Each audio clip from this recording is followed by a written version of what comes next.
Good morning, everybody. Welcome to another episode of Hawk Blogger Mornings. I am Brian Emhauser. You can find me and all the things that we do on YouTube, TikTok, Instagram, Spotify, Apple Podcasts at Hawk Blogger. And today, December 22nd, it is holiday week, Christmas week for some. And I wish everyone a Merry Christmas who celebrates. And hopefully you guys have some fun plans in store. If you are a parent like me, you probably also have kids at home. So there is a chance I will get interrupted during the show today and have to go help my son with whatever mayhem he's getting into in the other room. But I'm hoping not. I'm hoping we get to hang out because I have definitely spent too much time by most measures, but not by mine, really just savoring that Seahawks win, diving into a lot of different angles of where things stand with this team. Have found some interesting trends that I want to share with you. Some interesting things that may be obstacles for Mike Macdonald and for the Seahawks to reach the goals that they want to reach. Some more obvious than others. And I don't have the answers for all of it, but I've found some things I'm curious about. And so I'll share some of that along the way. I will also, I'm going to start by kind of going through the weekend slate and the results that we saw from some of these games, any implications to the Seahawks. There's also some news about the Seahawks that I am annoyed about, and I will share that with you just a moment from now. If you haven't already given the show a like and click subscribe, please do. I would greatly appreciate that. And 5-star review over at Apple Podcasts, Spotify, wherever you listen. Super, super helpful. This is a this is the latest one I've got here. This comes from Elijah Hansen. It says, as someone who lives in Wisconsin and not having any Hawks fans around me, listening to this podcast is my favorite part of the day. It gives a great sense of community. Well, Elijah, welcome to the crew, and so happy to do that because honestly, that's a big part of why I started this in the first place. Gives me a little purpose and hopefully gives others some community to hang out. So let's start with talking about the news. Derick Hall was suspended for one game for stepping on Rams guard Kevin Dotson, and he appealed that suspension yesterday.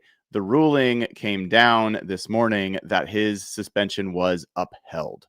So despite the fact that there is very clear video evidence that his foot was caught underneath the player, causing his other foot to come down, and that he clearly tripped, they upheld the suspension, which I think is absolute lunacy. I've gotten to know Derick this year and last year.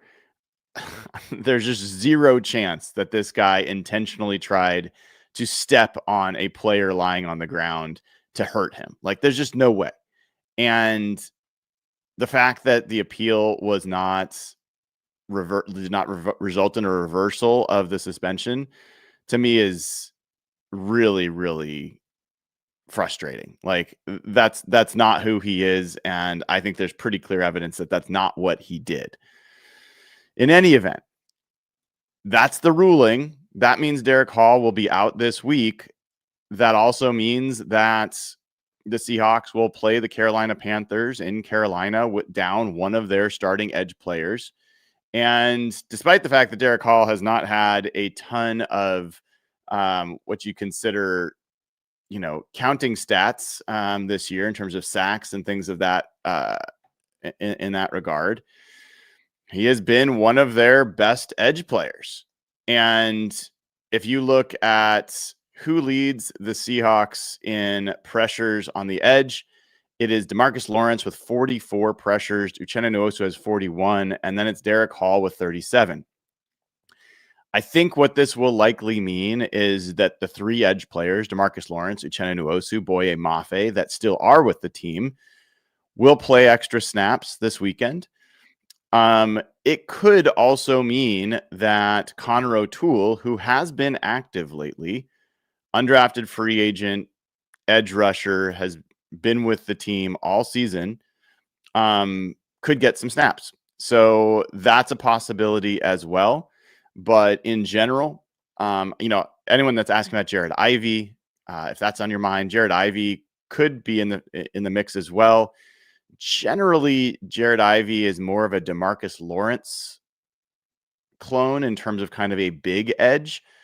And I see Connor O'Toole as more of a similar profile to Derick Hall. But either one of those guys could potentially play. Jared Ivey, super strong. I thought we had a really, really nice training camp in preseason, has not been getting the call as much when they've needed edge help. It's been Connor O'Toole. So that would be my guess of how that gets handled. I don't believe that that's, going to be the difference between a win and a loss on Sunday against the Panthers, but it is a meaningful loss. Derick Hall's a very good player for the Seahawks. As far as run defense, which is going to be a big deal this weekend, Derick Hall ranks 4th on the Seahawks in terms of run defense grade. So he has a 75.8 grade. DeMarcus Lawrence has a 77.8. So they're pretty much two peas in a pod. To get to the next edge in terms of run defense grade, you are dropping down quite a ways. I mean, Chenna Nwosu 64.5, Boye Mafe 62. So Connor O'Toole in his few snaps had a 64.5 run defense grade. He's known more as a pass rusher. So that might be more where you would miss him. And I'm just double checking one other thing here. Yeah. All right. That's good. So that's the Derick Hall news. Let's talk about what happened this weekend and implications for the Seahawks.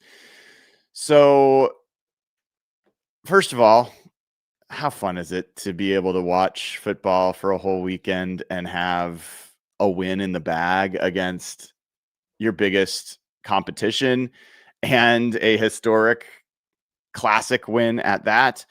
Certainly enjoyed the glow of that this weekend. But first, Saturday slate of games. I talked about this with Rob Staten a little bit yesterday, but the Eagles played the Commanders on Saturday.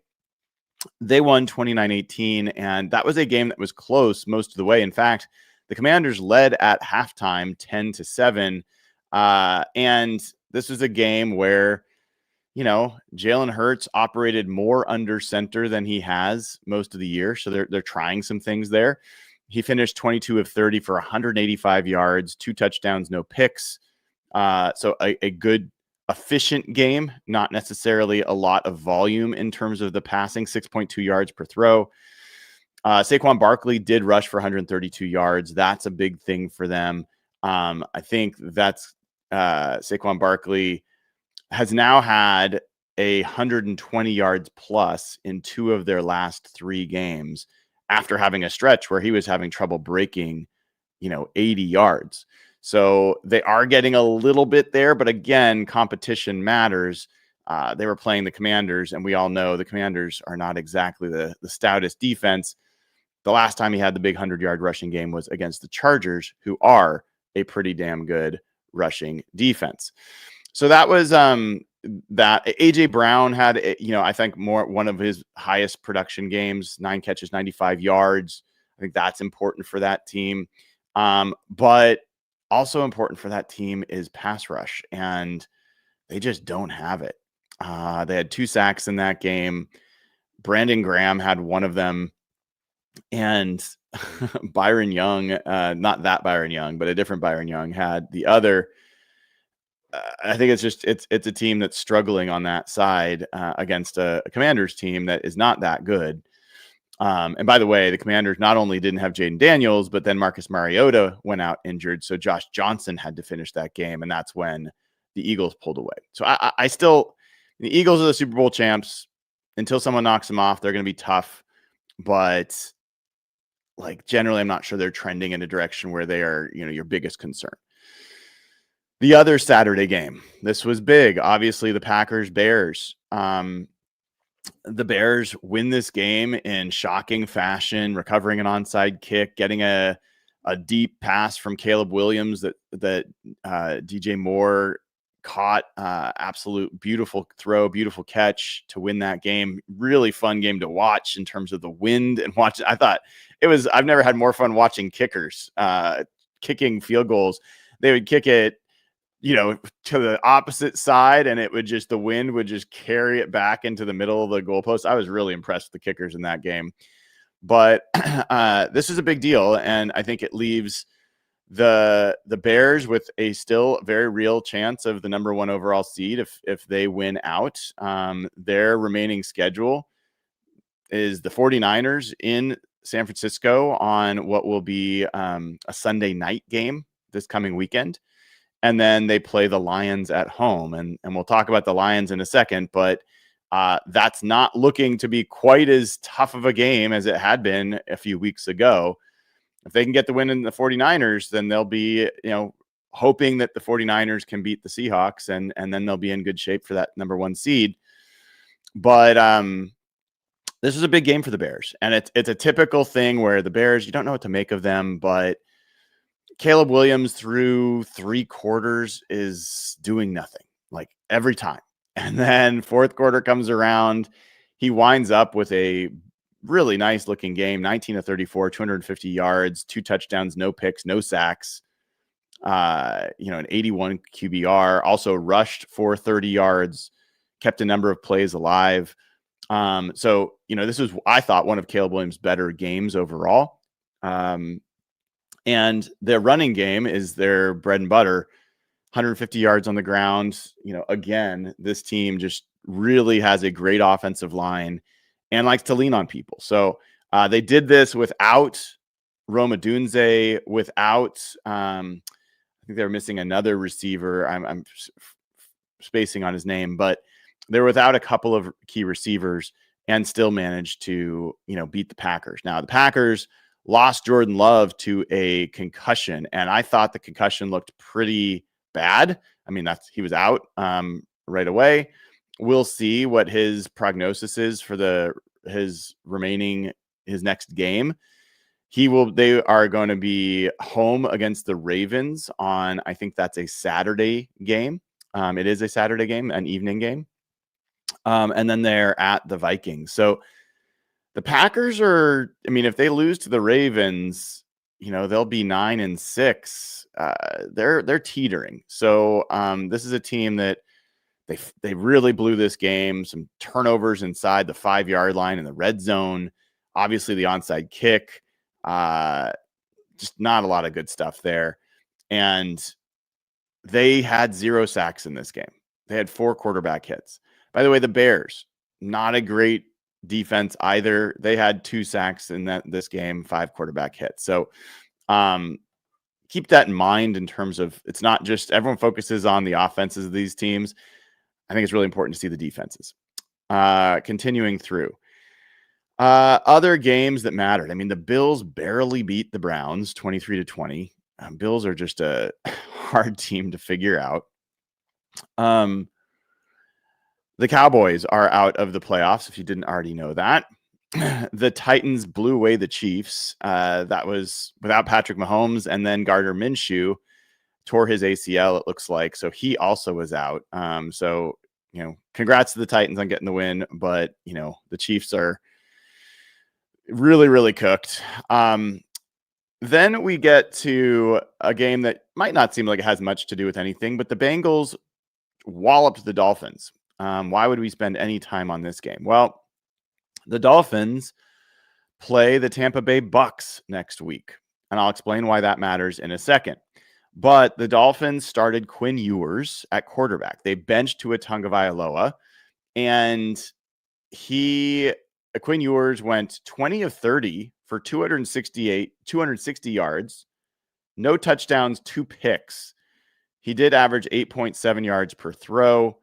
Had a number of explosive passes, 21 yards to Jalen Waddle, 29 to Greg Dulcich, 22 to Darren Waller, 23 to Malik Washington. So he was pushing the ball down the field, which is a good sign for them.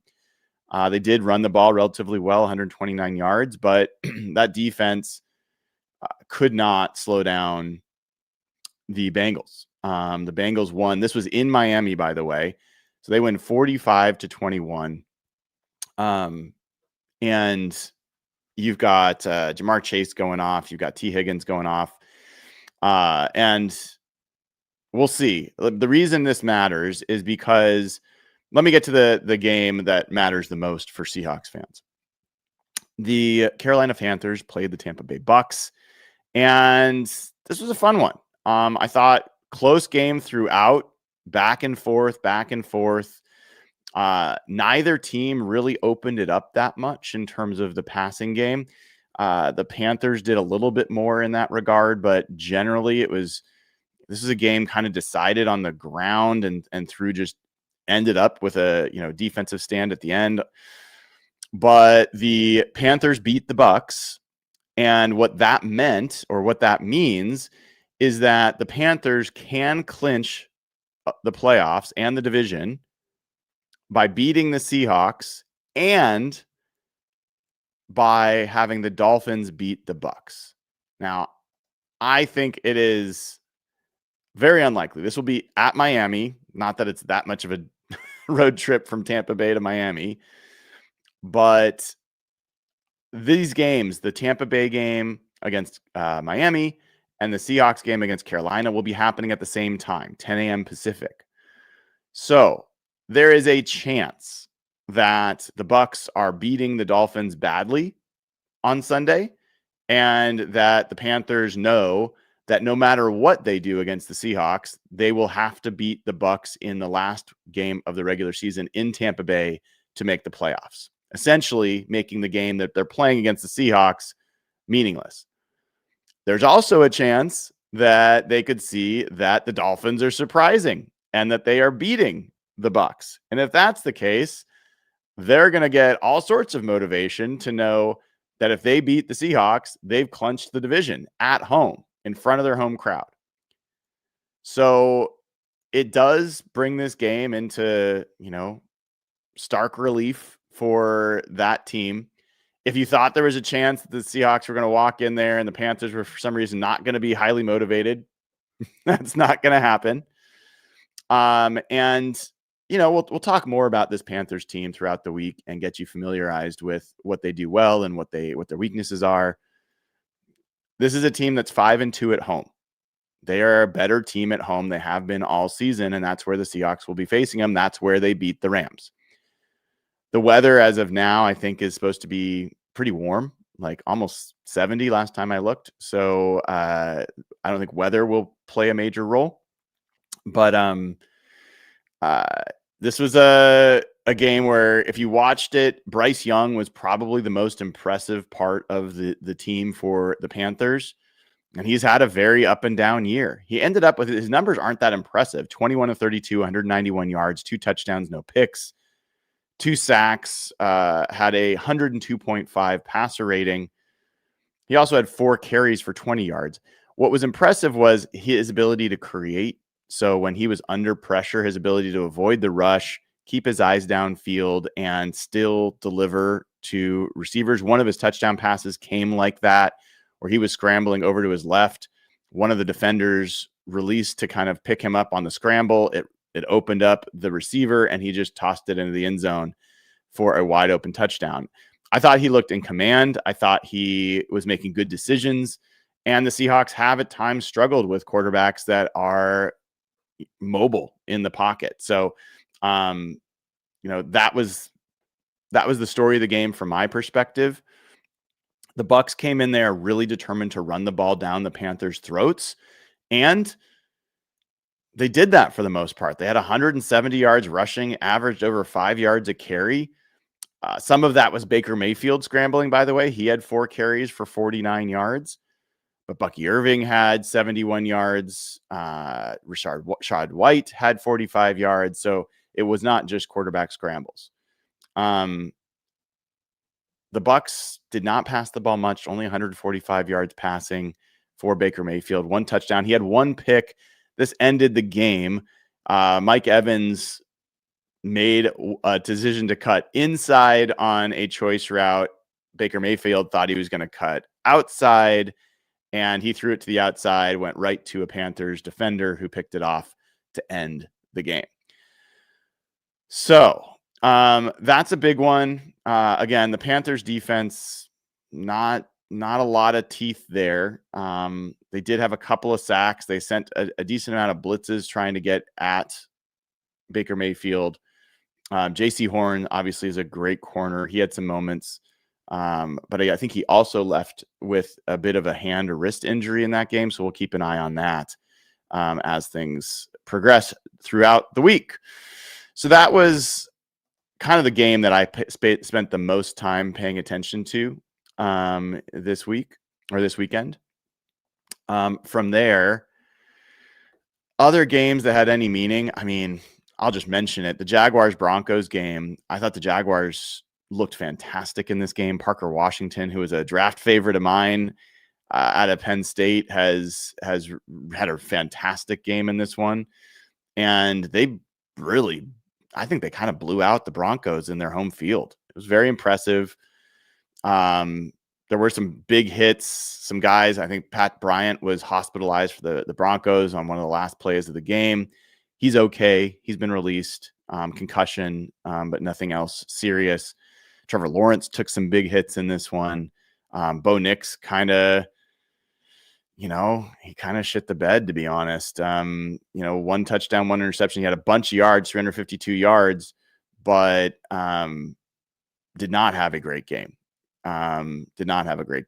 And this was a pretty big one. It opens up the chance that the Broncos, they've, as far as who gets the number 1 overall seed, could be the Broncos, Jaguars, Patriots. So AFC wise, that's still wide open, but that win over the Jags is looking a little bit more impressive by the week. A little bit of a different Jags team now than they were then, but still, the Seahawks controlled that game pretty much throughout. Other games that matter. Falcons played the Cardinals. They did win. It was kind of a fun game, to be honest. Bijan Robinson is just always fun to watch, and he had some unbelievable cuts in this game. They beat the Cardinals 26-19. The reason this matters, couple folds. One, the Rams own the Falcons' first round pick this coming draft. So the Falcons losing moved them down in the draft order. That's a good thing, right? The other thing is that the Falcons play the Rams next week. Now, I don't think any of us believe that the Falcons are going to beat the Rams. They are hosting the Rams, for what it's worth. It will be in Atlanta. And it's going to be on Monday Night Football. But I don't know. I mean, maybe there's something there. The Rams defense, for as good as it has been, has lagged a little bit of late. And if you look at, I'll pull this up for you. If you look at the Rams let's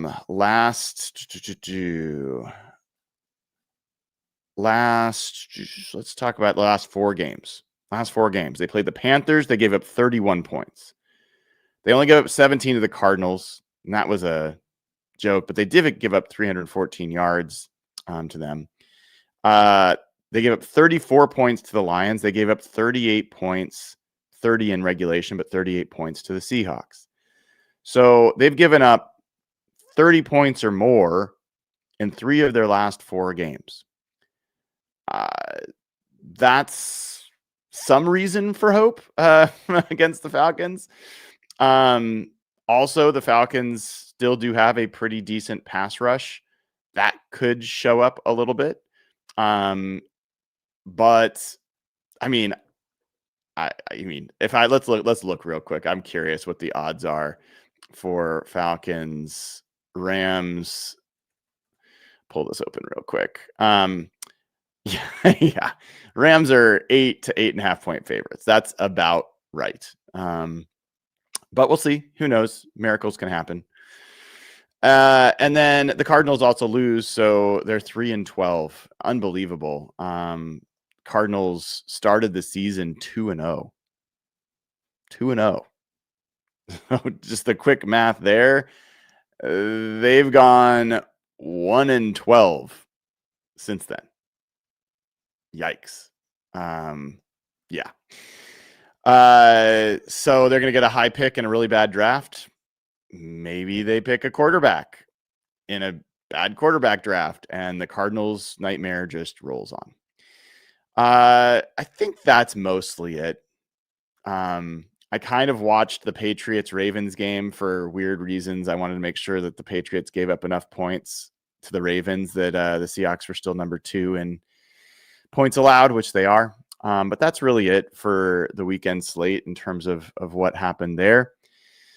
The other kind of Seahawks news, DK Metcalf, if you missed it, he, during the Lions game, really wild finish there. I'm not going to go through it because it just doesn't matter. There's other stuff I want to cover, but DK Metcalf got into it with a Lions fan who was leaning over the banister or whatever you call it, the railing, and DK Metcalf grabbed the fan and then looked like he took a swing at the fan. And the fan saying he just called him by his full name. DK Metcalf threw, I think, Chad Ochocinco or whatever on his pod, saying that the guy used a slur and talked about his mom. Whatever the case is, not a good look for DK Metcalf. Fans can be awful. So I don't feel like fans deserve like a free ride here, but the reality is the player just can never engage. The player just has to walk away. Nothing good comes of them. Like, it could be the most justified thing in the world. You put hands on a fan, it's not going to go well for you. So I'd assume some pretty significant repercussions for DK Metcalf.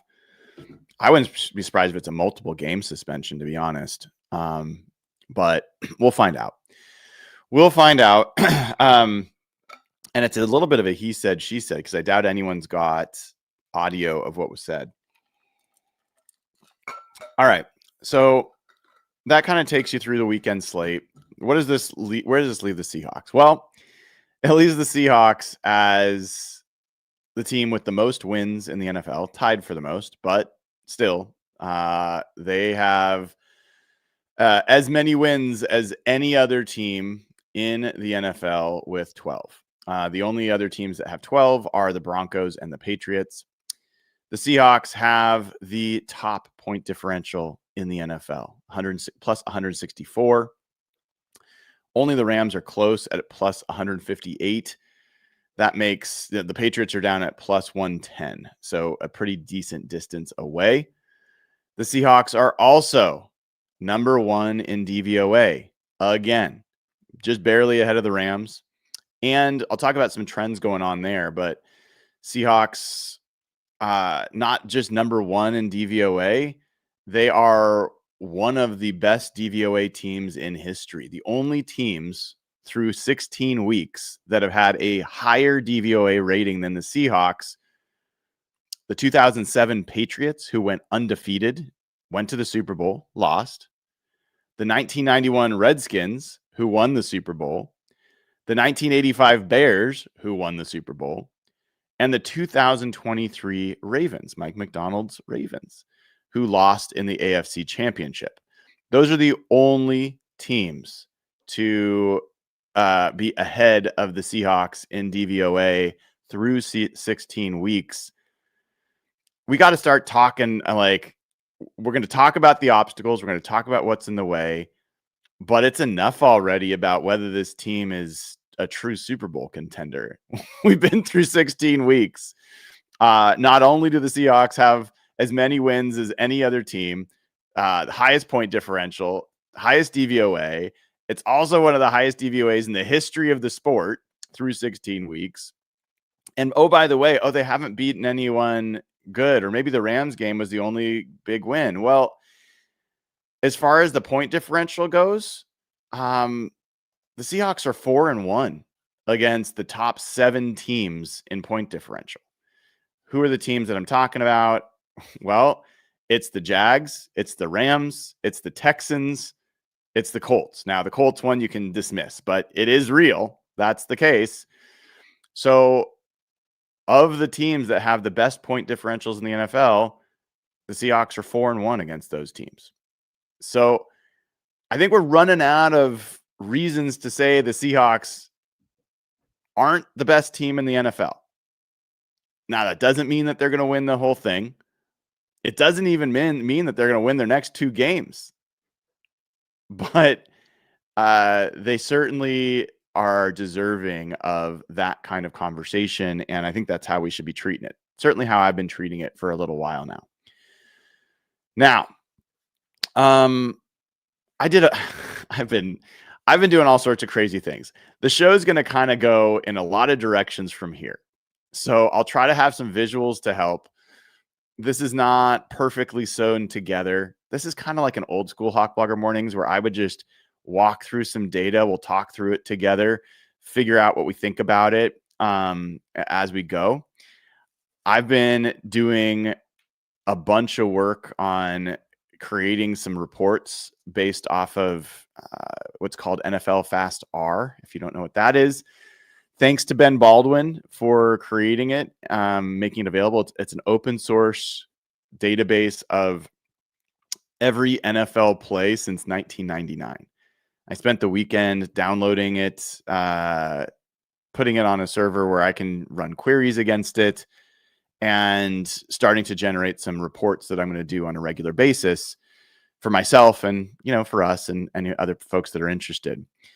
And I'll share some of the things that I found there. I'll also share some of the reports, partly because I'm proud of it, but partly because it's cool and there's some things of interest there. But as I was going through some numbers on the Seahawks, a few things stood out to me. And again, these are all over the place, but I'll start with some good things and then I'll talk about some challenges. So good things. The Seahawks, when you talk about DVOA, and we go through their rankings all the time, right? Well, generally, it's like the Seahawks are first overall and they're top 10 in offense and first in defense and second in special teams. All that's kind of been stable for a while. Offense has been sliding a little bit. Defense, special teams, overall ranking have been stable. But then you get to passing offense. That's been sliding a little bit. It had been first for a long time. It's down to fourth now. Rushing offense, though. Rushing offense had been pretty low. And in fact, I want to bring open, there it is. There it is. So team by trends. Okay. So the Seahawks weeks, let's get to rush weeks 1 through 9. Weeks 1 through 9, the Seahawks were that's not right. The Seahawks were one of the worst rushing teams in the league. They were 24th in DVOA in rushing offense through week 9. And there's times that they were lower, like 26th, 27th, things like that. They, since week 10, which is something we've talked about on this show, week 10 was when their rushing game started to turn around.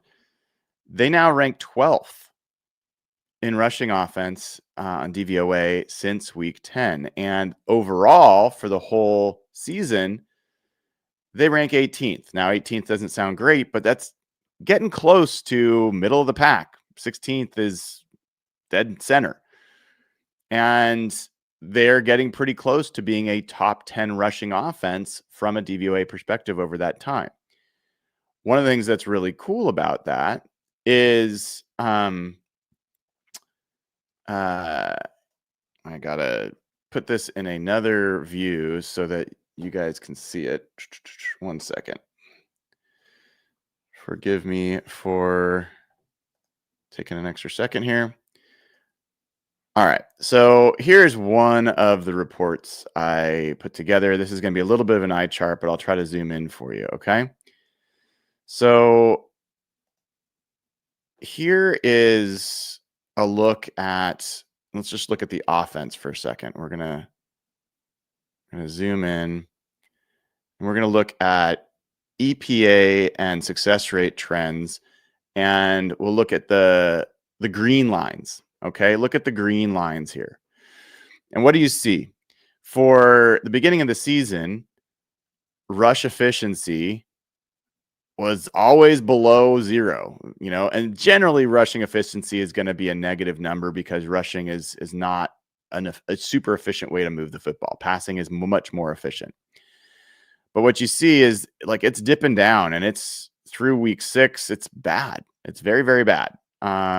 Through week 6, climbs a little bit in week 7 through 9. Even week 10 was not that great, which is when we started talking about the trend changing. From week 11 on, that was the Rams game, by the way, it's been pretty good other than that Colts game last week, which was terrible.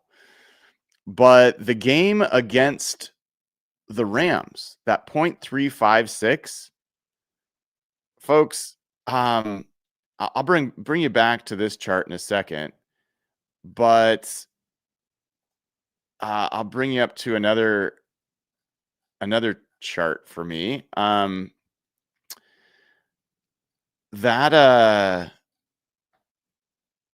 here it is. That rushing game against the Rams was the 6th most efficient rushing game the Seahawks have had since 2015. That was a surprise to me. 171 yards. I think a lot of that went unnoticed. And one of the other things I found in looking at this that was really cool, and this I think did not get a lot of engagement online, but I think this is a really meaningful number. The stuff rate. We've talked about the stuff rate on this show, right? When you're running the ball, everyone focus on explosives. That's important, and yards per carry and EPA and success. All those things are very important. But stuff rate is a really big deal because if you're getting stuffed is, again, if you get 0 yards or negative yards on a rush, that's a stuffed run. And so stuffed rate is the percentage of runs that you have that are negative or 0 yards, right? You want to have a low stuff rate on offense. Well, the first few weeks of the season, the Seahawks had a very high stuff rate in the 20% plus. Their lowest stuff rate of the year on offense was the first game against the Rams, 5.7%. Their second lowest stuff rate on offense of the year was the next game against the Rams this past Thursday, 8%. So there's a couple of things happening here that are really important to pay attention to for the future, which is the Seahawks offense has had its most efficient run games against the Seahawks' biggest rival, the Rams. And oh, by the way, the Rams are a pretty damn good run defense. They came into that game. Let me just double check my numbers. But the Rams came into that game against the Seahawks as the 4th ranked run defense by DVOA. So the fact is Seahawks are explosive. Ken Walker's now torched them twice. They're not getting negative runs. And they are being efficient with the runs that they're getting. By the way, the other number here to pay attention to is the Seahawks rushing defense. And this is also against the Rams. The Rams' worst stuffed rate. This is when they're on offense. This is a team that came into this game with the number 1 ranked DVOA rushing offense in the NFL. First game against the Seahawks, 31.8% stuffed rate. That was their worst of the year. Then on Thursday, 17.9% stuff rate. That was the 4th worst for the Rams all season. That's not all. I'm going to keep going because there's some things here that really got my attention. This is a look let me first show you this awesome chart from the stat account, which shows all of the success rates of offenses versus defenses. So basically what this is net success rate. Did your success rate on offense eclipse the success rate you gave up to your opponent on defense? So you want this always to be above the line. And if we zoom in on the Seahawks, which is right here, you could see the Seahawks have been above the line in success rate in every game other than very narrowly to the 49ers. All right. Even the Rams games, every game they've been very positive, or they've been a positive net success rate. But what stood out to me is look at the Rams. They've been solidly positive in net success rate in every game this season except for 2. Guess which 2 those were? The Seahawks, both times. So even though it felt like the Rams were taking belt to ass for a lot of that game, the Seahawks had a higher success rate than the Rams over the course of that game. That was surprising to me. I think it's also pretty damn meaningful that the team that we all keep talking about, or a lot of us keep talking about as probably the best team, or maybe the best team, or deserves to be considered the best team, the Seahawks, efficiency-wise, have beaten them twice. And they beat them worse the first time. They still beat them this time. All right. So that was another number that for me got my attention for sure.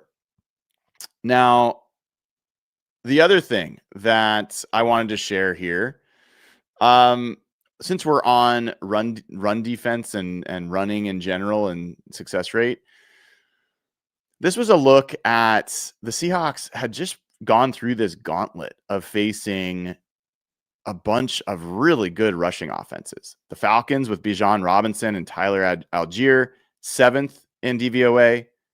The Colts, 2nd. The Rams, 1st.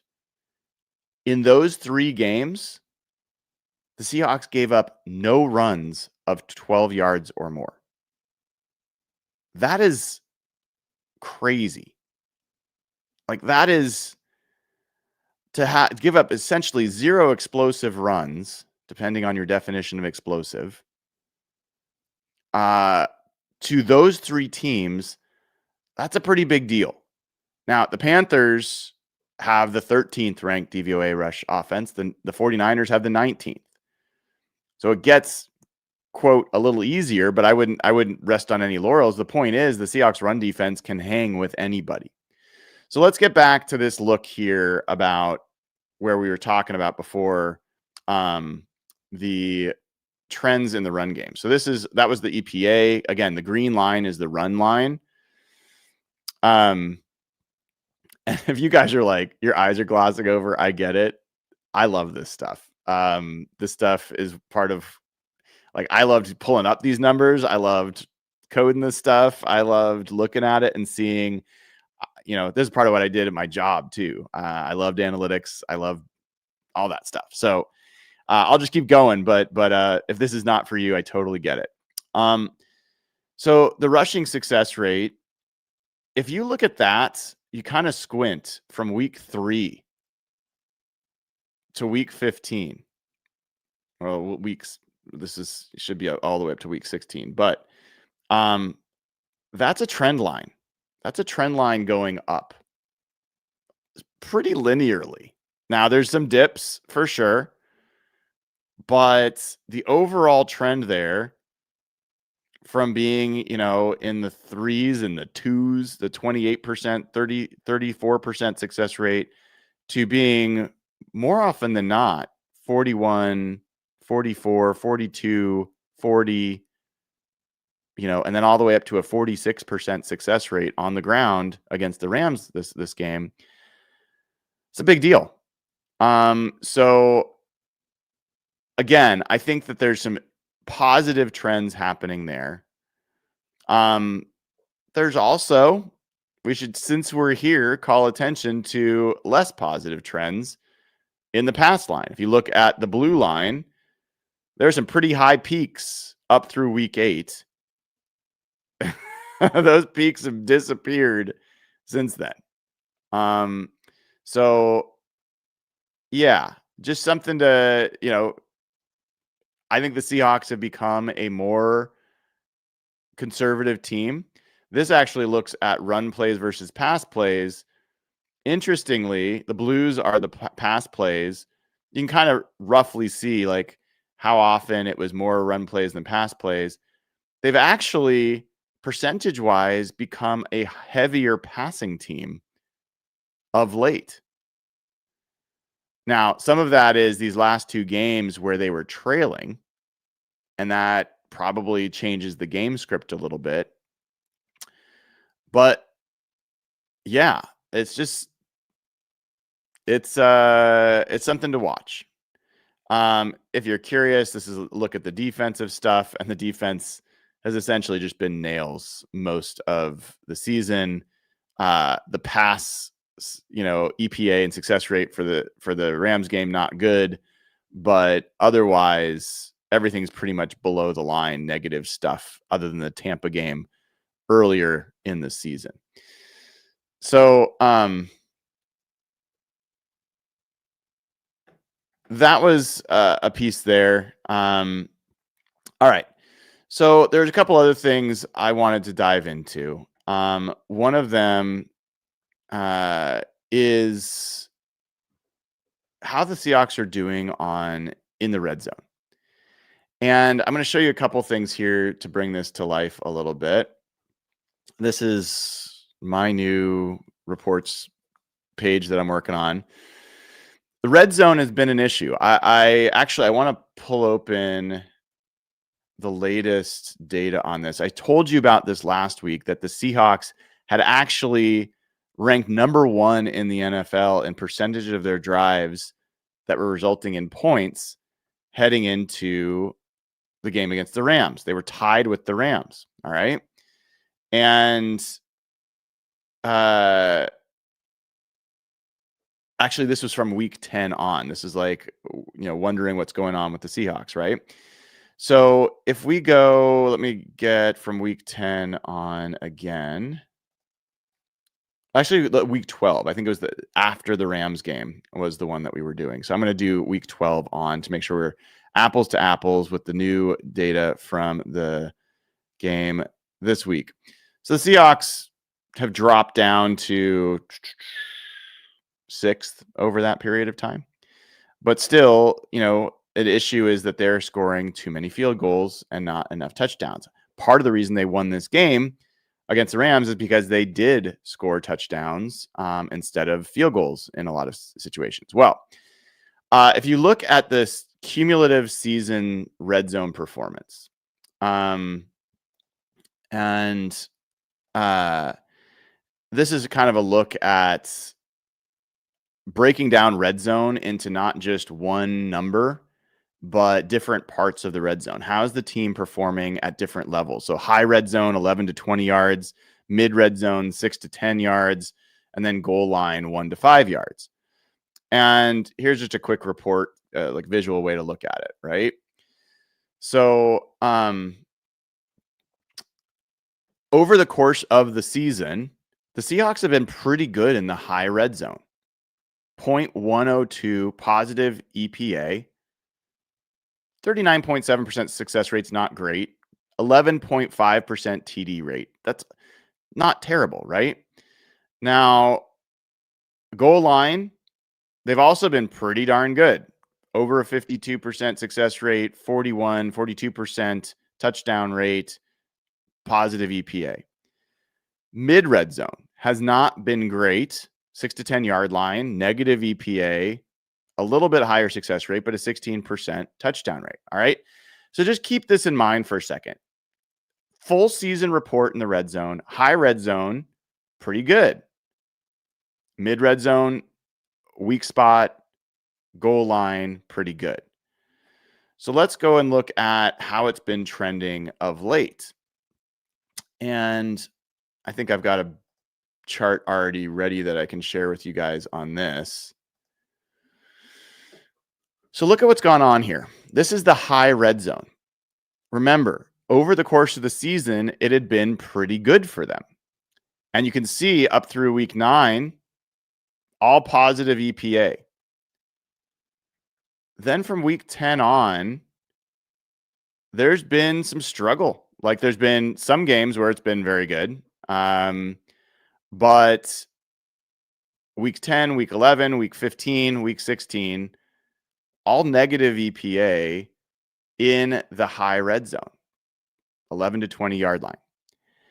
And part of the reason this was a question mark for me that I was looking at was that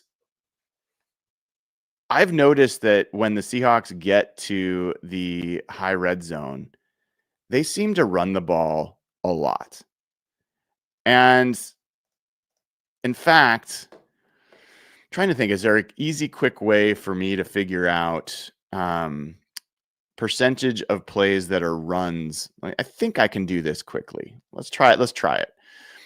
My hypothesis here is that the Seahawks are getting to the red zone, and then for whatever reason, they're getting a little stubborn about the fact that when they're in the high red zone, they need to run the ball. And I think that that's not working well for them. So what I'm going to do is I'm going to look at finding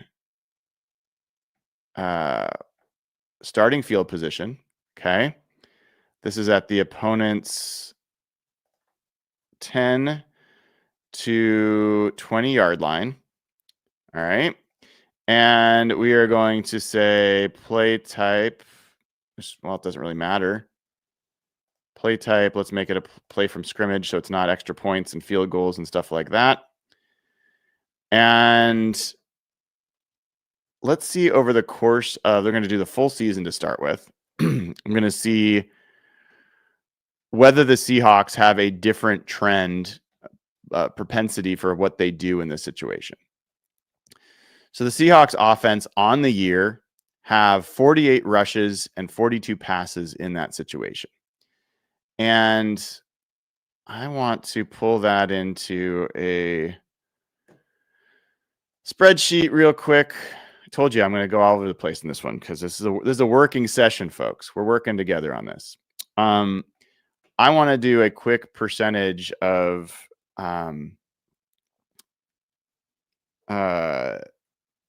how often they are rushing in that compared to other teams.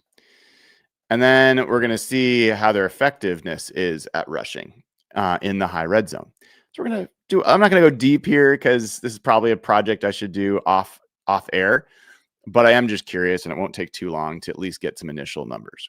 So if we do, oops, that's wrong. If we do this, good. Okay. So I'm going to do this for all teams in the NFL. We're going to find out which teams have the highest rush percentage in the high red zone over the course of the season. All right. So I am right in one regard. The Seahawks at 53.3% have the second highest rush rate, running the ball rate in the high red zone over the course of the season. The only team that has a higher running rate is the Philadelphia Eagles at 57%. Right behind them, the Baltimore Ravens, where Mike McDonald cut his teeth. To give you an idea, like the Rams, who have become a very good red zone team, they run the ball 40% of the time in the high red zone. There's not a right or a wrong, but there's just different styles there. Now, the next thing I want to look at is how is the effectiveness of the running game in that high red zone. So now I'm going to limit it to just look at running plays. And we're going to see how the Seahawks do in terms of rushing plays. In fact, I think I can ask my little app here. Where do the Seahawks rank in rushing success rate between the opponent's 11 and 20-yard line? All right, we'll see if that comes back, but I'm going to look at what I can get from StatHead first. So the Seahawks, we're looking at all their runs and their average yards gained on those running plays. 3.8 yards. That is middle of the pack in that regard. Based off of my data from my little chart or my little app that I've built. Let's see. I'll share this with you guys. This is the data that I've got. So the Seahawks ranked 22nd in the NFL. No, that's not right. The rushing attempts. So I'm going to get that out of there. But that does not seem right. That must be over many seasons. So ignore that. I gotta during the 2025 season. I'll narrow it down. Okay. So what am I getting at? I'm getting at the fact that I think the Seahawks are stalling in the red zone, the high red zone in particular, of late. I think they are running the ball more often. I think it's not working very well. It contrasts with the fact that they've been running the ball more effectively over the course of the recent seasons. So, or the recent part of the season. So you can understand why. And Mike McDonald has specifically said teams need to run the ball well in the red zone to perform well. I think that certainly helps, but I'm not as convinced of that working so well for the Seahawks. All right, so there are some other pieces here, and this is why I wanted to look at that, because there isn't as much of a change for the mid red zone and the low red zone. They're still doing pretty well there. The other thing that I've been looking at is third downs and just downs in general. And so I haven't really gone through this one in much detail, but I'll probably do this separately because I want to make sure I have a chance to look at it and analyze it a little bit more. But I think that the Seahawks have been running the ball better and having a little bit more success on first downs of late. I think there's actually a pretty quick way for me to figure that out. So if I go to Ben Baldwin's page and I look at first down, let's do first down. Let's do whatever. And we're going to do first the full season. And we're going to look at, I'll share this with you guys so you can see what I'm seeing. If you do the first, whoops, it's regenerating. Okay. So this is just looking at first down for the whole year. And you can see the Seahawks up here in the upper right. The Rams, best first down team in the NFL for the full season, right? Seahawks rank 5th in the NFL in first down rate.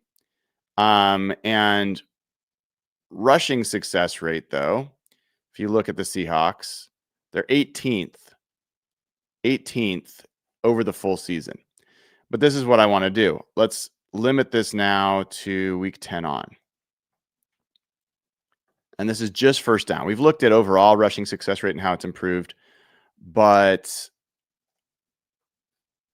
the Seahawks are up to 11th in rushing success rate over that period of time. So I think the fact of the matter is that they're doing a better job running on early downs than they were earlier. But they are not doing well in the red zone when they're deciding to try to run the ball. The other thing, obviously, that's standing in their way of getting to where they want to go is just jumping all around here. So red zone, high red zone is an issue. Running the ball effectively is an issue. It's been something that they've improved at, but I think it is a really, really key part. The reason I'm spending all this time on rushing offense is because if the Seahawks can be a top 10 rushing offense, I think everything else gets easier. Everything else gets easier. And part of that is there's going to be fewer pass attempts, fewer chances for turnovers, more chances to control time of possession, more time for the defense to rest, more time for less chances, less possession for the other team to have drives against the Seahawks. I think it just makes a huge difference in a lot of different ways.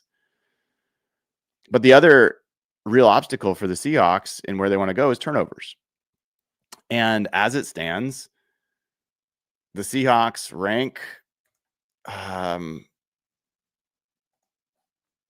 they rank 31st in turnovers, like second to worst. They've been kind of stuck there for a while. They're almost certainly going to end the season with a negative turnover differential, which is really rare to be this good with that bad of a turnover situation. It's not unheard of. There's Super Bowl teams that have done it recently and won the Super Bowl, but that's a huge issue. And where things stand with just looking at where they are turnover wise. This was a huge step back. They had gone since the Rams game. They had 2 games where they had no turnovers, 1 game where they had 1 turnover. That was the Atlanta game. And then the Minnesota game, they had 2. Having 3 in this was a really big step back. Of those turnovers, the majority of them are interceptions, right? And if you look at the interceptions that Sam Darnold threw in this game against the Rams, I'm going to show you one of them, but I'm not going to be able to play the video, but I am going to do some freeze frames so you guys can see what I'm seeing. The Rams do this thing where, and I'm going to show you from Mike Dugar's account because he has the video up there from this. All right. So, and share this screen. So this is Sam's first interception. All right. And what you're going to see on this play, I'm going to have to go back and forth to not show it playing, but I'm going to show you what Sam sees versus what the defender does to violate rules here. Okay. So here's what Sam sees. All right. This is Sam right here. He is looking up at the top here at, I believe that is JSN, but I'm not positive. And I think this is Cooper Kupp here. So they're both running these slants. If his defender, Cooper Kupp's defender, stays on Cooper Kupp, this whole area here is open. And you're going to get a pass to JSN that's just going to keep going. That's Shaheed. Someone's saying that's Shaheed. Okay. Rashid Shaheed. Thank you. So he's beat his man. He's got inside position. This guy's trailing one of the fastest receivers in the NFL. This is a good read by Sam Darnold. What happens next? Well, that defender does not stay with his man. That defender, Josh Wallace, was looking in the backfield, and you can see his helmet. His eyes are looking that direction. The ball's already in the air. Sam's throwing with the anticipation. And again, look at Shaheed. He's got his man on his back. Like, if this ball is not intercepted, Rashid Shaheed is still running. Okay? And yet this guy leaves his man to jump that pass. Now, you could say that was well coached. It was a good thought, good instinct. A couple things that I will just bring up there about that play. First is, it's not nearly as bad as I thought it was when I first saw it in action. I thought it was another Sam Darnold throwing it directly to the defender. That's not what happened. He made a good read to a player who's open, and if anything, there might be a note here for Clint Kubiak that he was scouted well by Chris Shula, or the defenders saw something where his two slant work there is too tightly, like the spacing's not quite right, because that puts the defender in a position to make that play. The other thing is the Rams are taking risks. They are taking risks. If the Seahawks introduce like some pump action, some pump fake, the Rams are biting on everything. So I would love to see Sam take a hitch and do a hitch and go, see Sam actually give them the idea that the ball's going where they think it's going to go, and then have a double move and have the receivers break out the opposite way. Because at least against the Rams, these guys are eyes in the backfield. They're jumping on the absolute first throw, like the first movement. So I think there's an opportunity there for the Seahawks to really burn them. I'm going to talk to Matt Hasselbeck about this tomorrow, but this was not as bad of an interception as I thought it was. Why does that matter? I think the process for these interceptions are as important as anything else. I think the second interception wasn't great. My read of that is he shouldn't have thrown the ball at all. Like, when he was getting hit like that, the player was covered. It wasn't going to turn out well.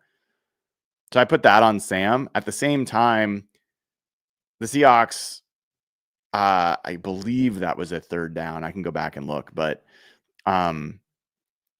they were in dire straits at that point. It was 30-16 already. They were maybe going to go for it on fourth down, you'd think, but if he had taken the sack, that would have made it really even harder. Point being that I think there's reason to think that some of these interceptions are correctable.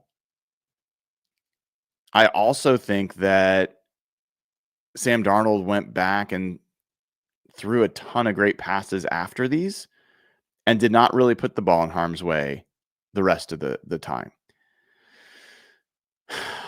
Ultimately, if you're to ask me, like, what do I feel most confident in terms of the Seahawks being able to avoid in terms of these obstacles ahead of them, I don't think they're going to avoid the Rams. I think the Rams they're on a collision course with the Rams to get to the Super Bowl, wherever that ends up. It might be the first game they play in the playoffs. It might be the championship game. Who knows? But I think that's not an obstacle you're going to avoid. I think there's more reasons for optimism about that matchup, given some of the things I just talked to you guys about, how the Seahawks have run against them, how much the Rams have struggled to run, how the Seahawks success rate has been net positive both games. I think there's reasons to be optimistic there. The red zone situation and the challenges there. There's been some improvement in the red zone. And for example, they were 2 for 3 against the Rams. After going 0 for 2 against the Colts and 2 for 4 against the Falcons. They were 1 for 2 against, like, they hadn't been over 50% in the red zone since week 10 against the Commanders.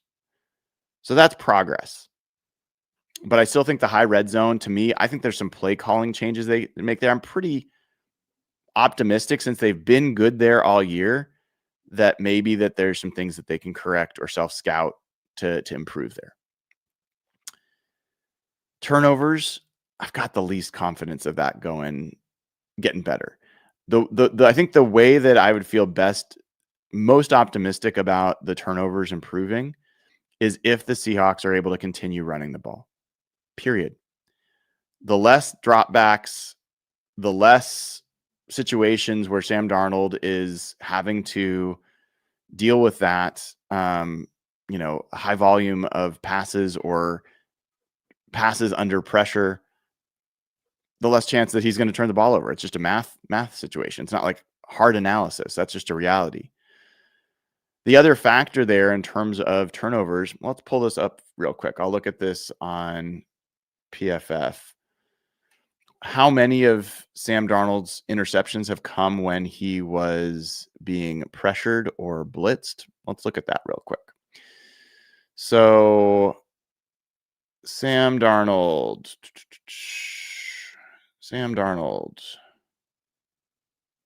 Oof.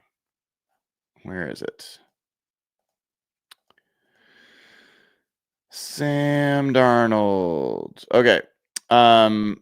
7 of his interceptions have come when he was under pressure. 6 have come when he's not under pressure. So, I mean, the majority of them have come under pressure, but not great. Maybe a better indication is turnover-worthy throws. He's had a 5.4% turnover-worthy play rate when under pressure. He's at a 2.7% turnover-worthy play rate when he's not. Why does that matter? Well, the Panthers and the 49ers, at least for the next 2 games, both potential playoff teams. The 49ers are a playoff team. They've clinched the playoff spot.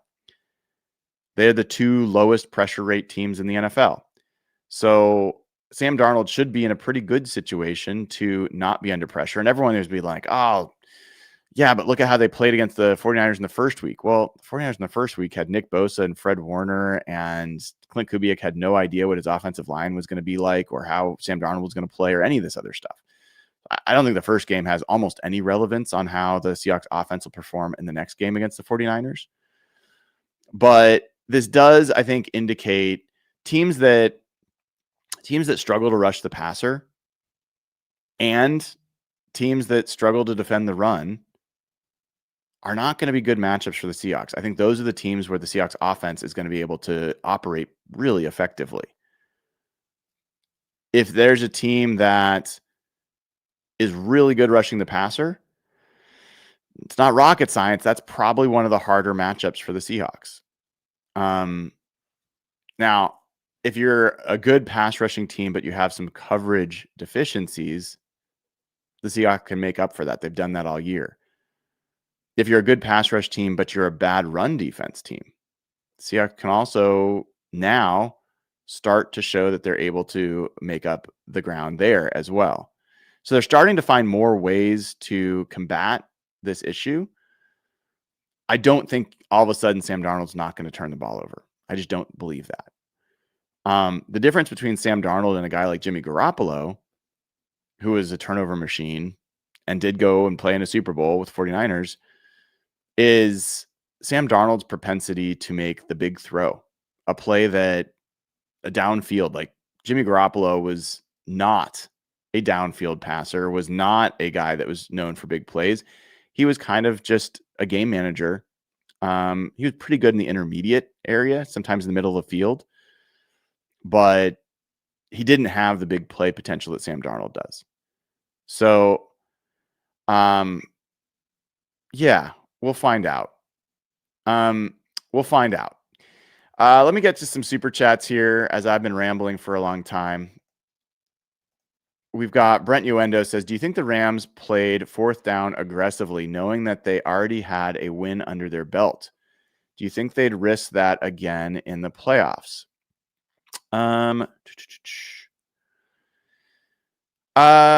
Okay, so you're talking about the Rams on offense. Sorry, my mind was completely in a different place. I don't think it had anything to do with the win being under their belt. I think the fact is they didn't have Devontae Adams. I think they felt better about the game script if they were ahead. I think they felt very good about their game plan in the passing and offense in general. I think the run game for them initially was getting pretty good early down success, and then it really eroded from there. So I think that they had a lot of reasons for going for it on fourth down early. And as far as do I think they'd risk that again in the playoffs? I think people make different decisions in the playoffs. I think I think Sean McVay would be a little bit more conservative personally in the playoffs, but we'll see.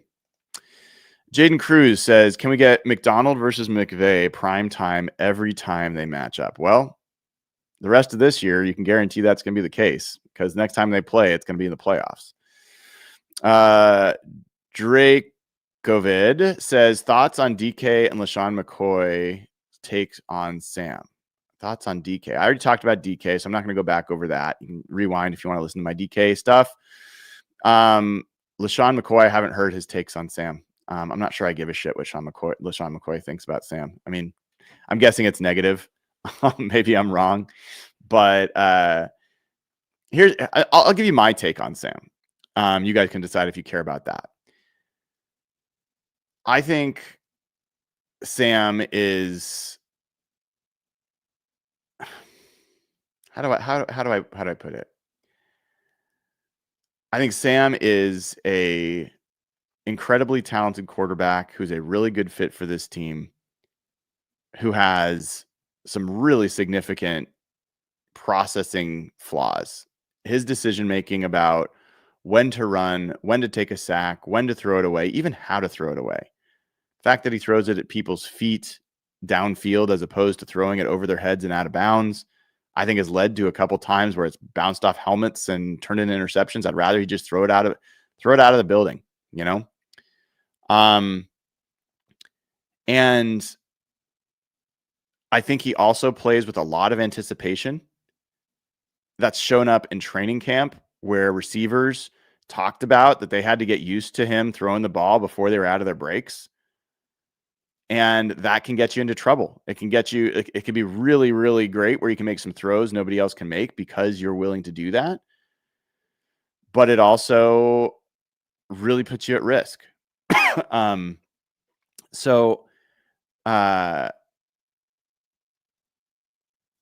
don't know if you can win a Super Bowl with Sam Darnold yet.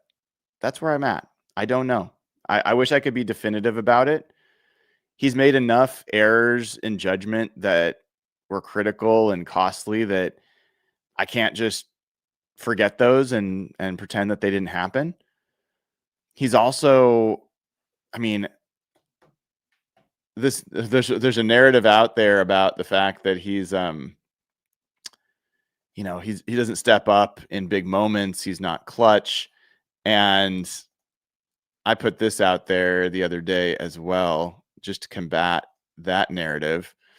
It's just not true. Based on the past 2 years when he's been a starter, he's second in the NFL in game-winning drives. He's third in passer rating in close and late situations. Final 5 minutes of fourth quarter overtime within 8 points. He's fifth in EPA per play in those situations. So I think this notion, this primarily I think has come from at least locally, Mike Salk has been like, I got to see Sam do it in the clutch. I'm like, that's not it. I don't think that's the issue. I think Sam's actually performed really pretty well in the clutch.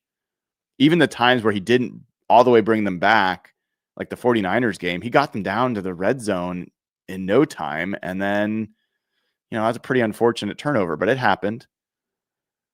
So I don't think it's a clutch thing. My general instinct is Sam Darnold just needs to let it loose.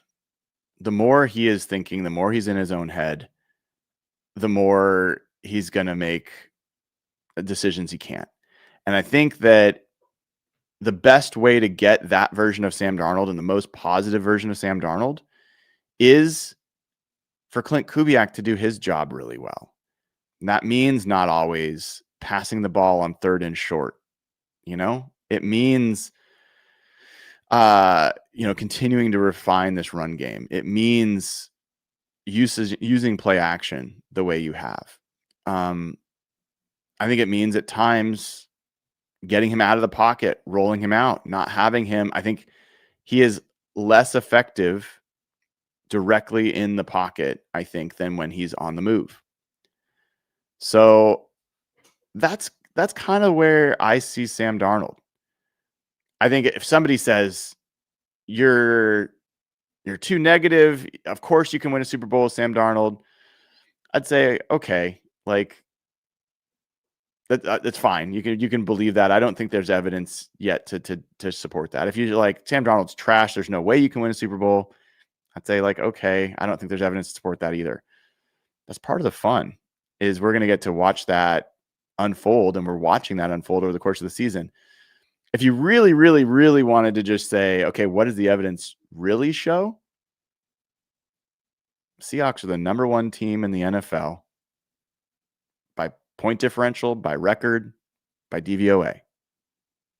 They're one of the 5 best teams in the history of the NFL through 16 weeks by DVOA. Sam Darnold's been their quarterback and made a lot of mistakes along the way. That's probably your best evidence that, yeah, they can do whatever the hell they want with Sam Darnold at quarterback. So that's kind of where I land on this. I'm not dreading watching the next game with Sam Darnold. I'm not dreading watching the playoffs with them. I'm eager to see this team play every game and every play, because I think they're a team deserving of that kind of attention and optimism. I think that's how good they are. All right, folks, that will do it for this episode. I think I got all the super chats in. Just double checking. If you haven't liked and subscribed, please do. Oh, and my gosh, I can't believe I forgot this. This is important. If you have not gone to SimplySeattle.com, it's only a couple more days till the 24th. That not only will you get 15% off getting your favorite Seahawks gear, whatever, it's not too late to get Christmas presents or whatever else for you or for someone else, but you get 15% off using code HawkBlogger15. 5% of whatever you purchase will also go, the purchase price will go to the Fred Hutch Cancer Center's Patient and Family Assistance Fund. That provides vital help with transportation, temporary lodging for patients fighting for their lives. Also, if you buy one of the Simply Seattle Simply Good hoodies, they're $25. You get another $5 will be donated to the Fred Hutch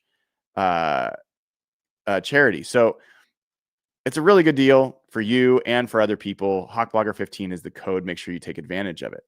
Then go over to Sleeper, grab the Sleeper app. You can get $20 without even making a deposit. And if you use promo code HAWKS, you'll get up to $100 match on your first deposit. Terms and conditions apply. See Sleeper's terms of use for details. Currently operational over 25 states. Check out Sleeper today. All right, now we are officially done with this Monday episode of Hawk Blogger Mornings. I'll be back with you tomorrow. Let's root against the 49ers tonight. Let's hope Phillip Rivers has that Hollywood ending that everyone wanted against the Seahawks, but he does against San Francisco. That would be great. Until then, have a great rest of your day.